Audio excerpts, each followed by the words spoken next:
Hola, ¿qué tal? Bienvenidos todos a nuestro curso de cálculo vectorial con GeoGebra. No se les olvide suscribirse a nuestro canal en donde pueden encontrar esta gran variedad de videos. En el día de hoy seguiremos realizando ejercicios de campos vectoriales.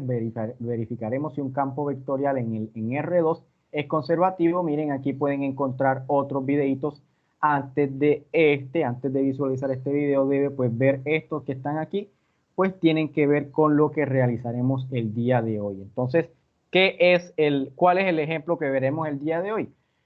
Vamos a verificar si el campo f de xy, que es igual a 6xy más 4 más 2y, 3x a la 2 menos 3 más 2x es conservativo.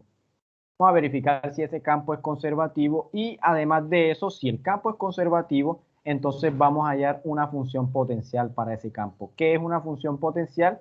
Es una función de dos variables cuyo gradiente me da el campo. Esto es lo que vamos a encontrar si el campo pues es conservativo. Cuando el campo es conservativo, esa función potencial debe existir. Aquí miren, usted puede buscar en YouTube, en Google, puede encontrar aquí en geogebra.org/m/snpf3pfg. Aquí este material realizado por JP+, pues aquí dispone usted puede colocar aquí su campo vectorial, aquí la primera componente del campo, acá la segunda componente del campo, y eso pues le grafica o le realiza algunas vectores, imágenes de su campo. Este diagrama de aquí es obtenido para el campo que tenemos en nuestro ejemplo, simplemente para ver el comportamiento de nuestro campo vectorial. Ahora, ¿qué es lo que necesitamos saber para ver si el campo es conservativo o no? Yo me voy a devolver acá un poquito. Este teorema de aquí, mire lo que nos dice el teorema. Supongamos que este campo esté definido en una región abierta y simplemente conexa. A, bueno, sí, el dominio de ese campo es A, y tal que P y Q admitan derivadas parciales continuas en A. ¿Qué es una región abierta y simplemente conexa? Pues es una región abierta, es decir, que no tiene borde, y además de eso, de que sea simplemente conexa, es que no tenga agujeros. Eso es lo que vamos a requerir en este teorema.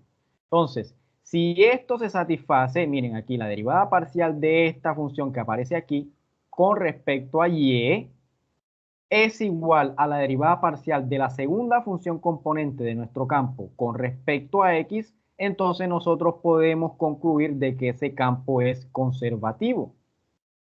Entonces, con ese teorema yo voy a utilizarlo para saber si nuestro campo vectorial en el ejemplo es conservativo o no.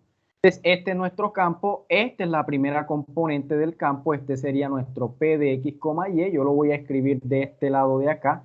P de x, y es igual a 6xy más 4 más 2y, y Q de x, y es esta segunda función componente, y yo lo voy a escribir de este lado de acá. Entonces, ¿qué es lo que yo necesito saber? Para esta tengo que calcular la derivada parcial con respecto a y. Esta, la primera función componente, la debo derivar con respecto a y, que me da la derivada parcial de 6xy con respecto a y. Eso da 6x.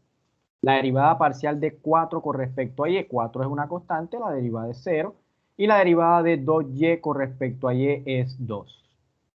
Vamos con la derivada parcial de q. A q yo la debo derivar es con respecto a x. Eso es lo que está ya en el teorema.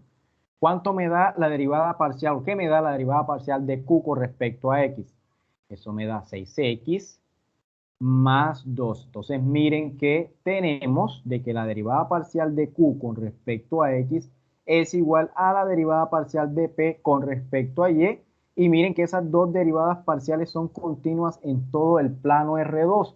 El plano R2 es un conjunto que es abierto y es simplemente con eso, pues el plano R2 no tiene agujeros.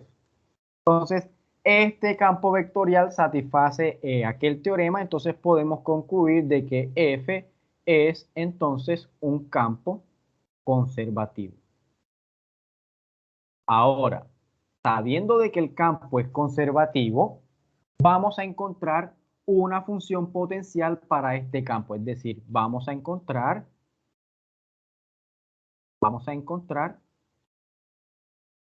una función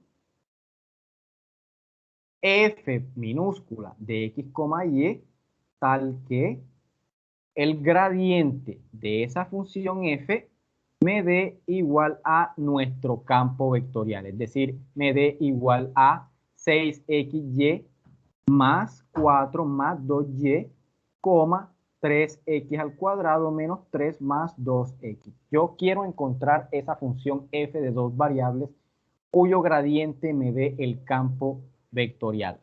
Entonces, por un lado, ¿qué nos da este gradiente? Pues sabemos de que el gradiente de una función f es el vector formado por la primera componente, la derivada parcial con respecto a x, la segunda componente es la derivada parcial con respecto a y. Y yo quiero que ese vector me dé el campo f de x, y. Entonces, ¿qué debemos tener para que se cumpla esta igualdad de que la primera componente de del vector que está a la izquierda sea igual a la primera componente del vector que está a la derecha? Entonces yo debo tener de que la derivada parcial de f con respecto a x me tiene que dar 6xy más 4 más 2y, y esta derivada parcial de aquí me debe dar 3x cuadrado, la derivada parcial con respecto a y me debe dar 3x cuadrado menos 3 más 2y. Eso es, más 2x, perdón. Eso es lo que yo debo encontrar. Debo encontrar una función que satisfaga estas dos condiciones de aquí.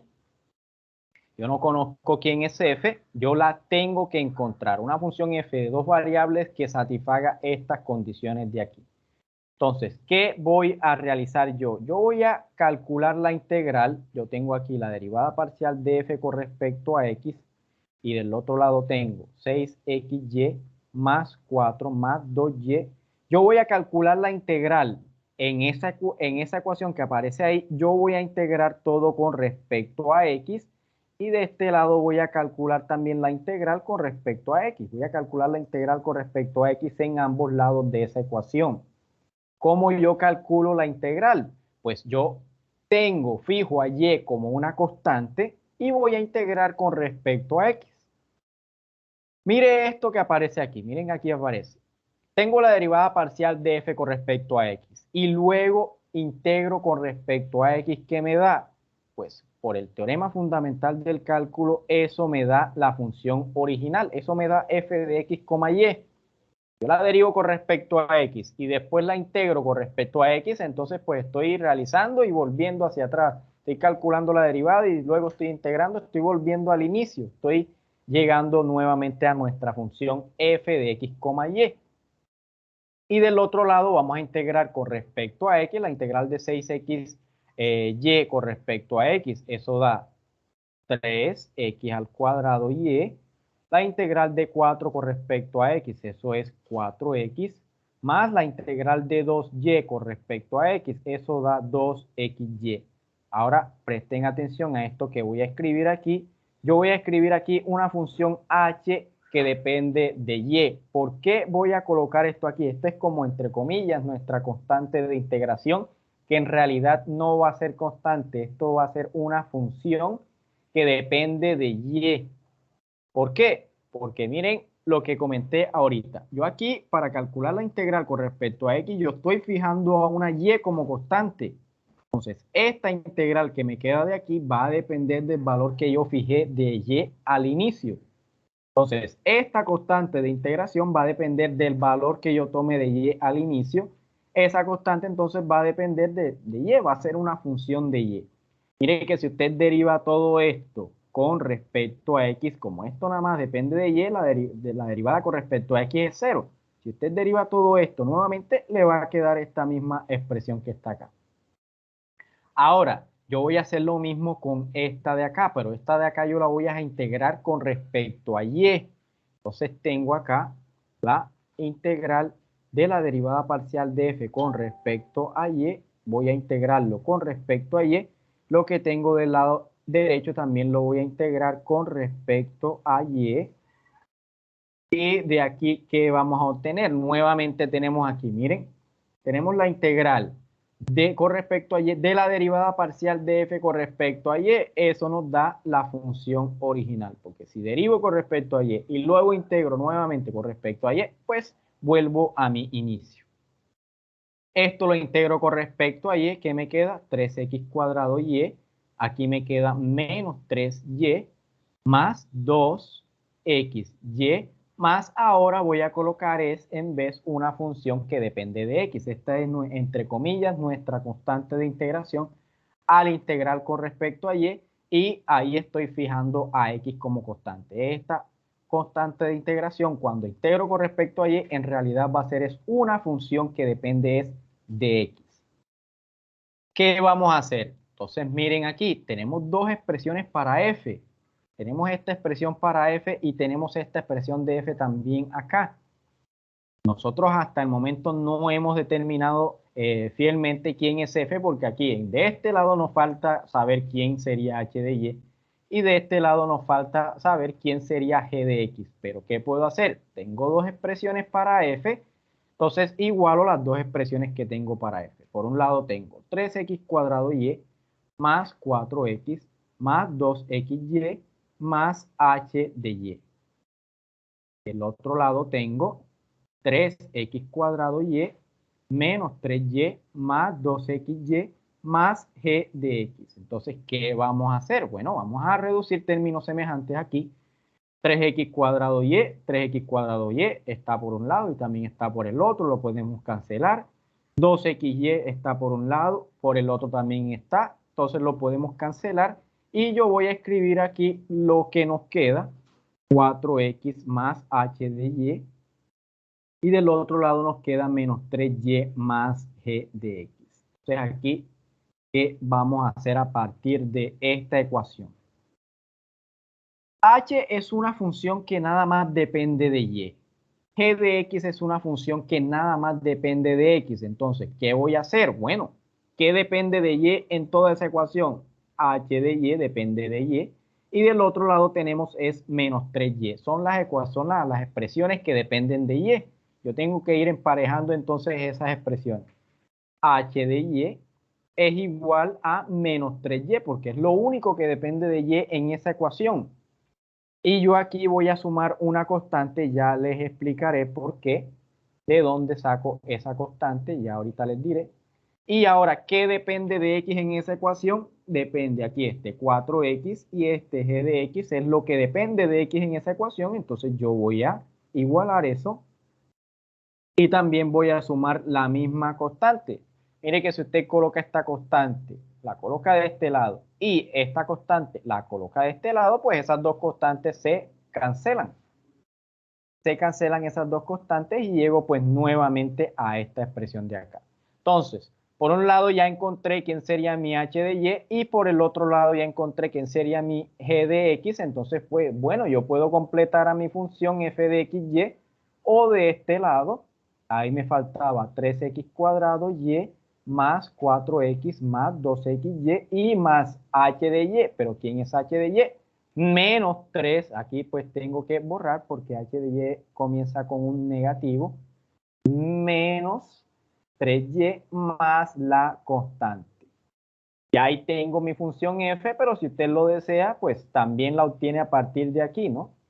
F de xy es igual a 3x cuadrado y menos 3y más 2xy más g de x, pero g de x es 4x más la constante. Mire usted que tiene pues la misma expresión para f, tanto en la primera ecuación como en la segunda. Miren, aquí está este con este es este de acá, y aquí lo que le sobraba a una en una ecuación le aparecía, lo que le faltaba a una en una ecuación estaba en la otra. Acá en esta faltaba h de y, que es menos 3y más la constante, esa ya aparecía de este lado de acá. Y aquí que faltaba en esta ecuación aparecía g de x. ¿Quién es g de x? 4x. Esa ya aparecía, era en el otro lado. Entonces, una tiene, aquí encontramos lo que le faltaría a la otra para hacer esta primera, digámoslo así. Entonces, ¿cuál es la función potencial? Pues la función potencial es f de xy igual a 3x cuadrado y menos 3y más 2xy más 4x más una constante. Ahora, como les dije, ¿por qué es la función, una función potencial. Para cualquier valor que usted coloque aquí, cualquier constante que usted coloque ahí, va a obtener una función potencial para su campo vectorial. ¿Por qué? Mire que la derivada parcial de f con respecto a x que le da 6xy menos, más 2y más 4. Miren que esa es la función p. Mírenla dónde está acá. Miren acá. 6xy más 4 más 2y es la misma expresión que tenemos acá. ¿Y qué nos queda la derivada parcial de f con respecto a y? De esta función, ¿qué me queda? 3x cuadrado menos 3 más 2x. Mire que esto es lo que tiene nuestra función, esa es nuestra p. Mírenla aquí, 3x cuadrado menos 3 más 2x. Esa era q, perdón, esa es q en nuestro campo vectorial. Y entonces eso es lo que nos implica de que esa función f de aquí es la función potencial para nuestro campo vectorial. Ustedes pueden ver aquí en estas diapositivas que está este ejemplo resuelto. Estas diapositivas se encuentran aquí en la descripción de este video para que lo pueda leer con calma en su casa y pues repasar lo que ya se planteó en este video. Yo le voy a dejar estos 3 ejercicios de aquí. Verifique si esos campos que aparecen ahí son conservativos o no. Si el campo no es conservativo, usted no tiene que entrar a hallar aquella función potencial, porque si el campo no es conservativo, esa función potencial no existe. Entonces usted no va a encontrar nunca algo que no existe. Cuando el campo es conservativo es que usted tiene que encontrar esa función potencial. Entonces yo lo dejo con estos ejercicios basándose en lo que hemos realizado. Usted lo podrá conseguir, lo podrá resolver esos 3 ejercicios que están ahí. Muchísimas gracias por su atención y nos vemos en un próximo video. Chao.